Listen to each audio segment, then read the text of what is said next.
Dhaka stock exchange ডিএসইতে এক সপ্তাহের ব্যবধানে বাজার মূলধন বেড়েছে 10,339 কোটি টাকা। শেষ কার্যদিবসের সূচক ও লেনদেনের ঊর্ধ্বগতির মধ্যেই সপ্তাহ পার করল দেশের প্রধান এই পুঁজিবাজার। সপ্তাহ শেষে গড় লেনদেন ছিল প্রায় 525 কোটি টাকা। এদিকে দ্রুত আইপিও নীতিমালা চূড়ান্ত করে বাজারে নতুন কোম্পানি নিয়ে আসার তাগিদ বিশ্লেষকদের। দেশের প্রধান পুঁজিবাজার ঢাকা স্টক এক্সচেঞ্জে গেল সপ্তাহের প্রথম কার্যদিবসে লেনদেন হয় 400 কোটি টাকার নিচে। সপ্তাহ শেষে লেনদেন বেড়ে দাঁড়ায় 500 কোটি টাকার ওপরে। ঢাকায় শেষ পর্যন্ত গড় লেনদেন গিয়ে ঠেকে প্রায় 525 কোটি টাকায়। একই সময়ে মোট বাজার মূলধনের পরিমাণ বেড়ে যায় 10,339 কোটি টাকা।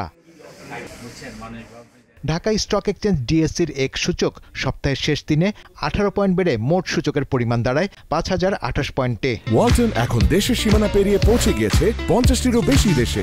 ওয়ালটন, ঘরে ঘরে বিশ্বজুড়ে। এই সপ্তাহ পুরোটা যদি আমি একটু রিক্যাপ করতে চাই, তাহলে আমরা দেখব যে রবি এবং সোমবারে কিন্তু খুব ভালো একটা বাজার গিয়েছে। এর মধ্যে কিন্তু সোমবারে আমরা দেখেছি 100 পয়েন্টের উপরে কিন্তু বাজার এখানে বেড়েছিল।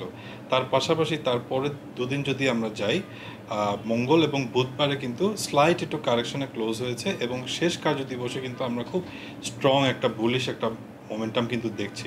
সো এইখানে কিন্তু ইন্ডিকেট করছে যে আমাদের মার্কেটে কিন্তু একটা স্টেবিলিটি এসে পড়েছে, specially after the margin rules. ইতোমধ্যে ঢাকা স্টক এক্সচেঞ্জ এবং ডিএসসি ব্রোকারেজ অ্যাসোসিয়েশন ডিপিএ প্রস্তাবিত আইপিও বিধিমালা সংশোধন নিয়ে আলাপ আলোচনা শেষ করেছে।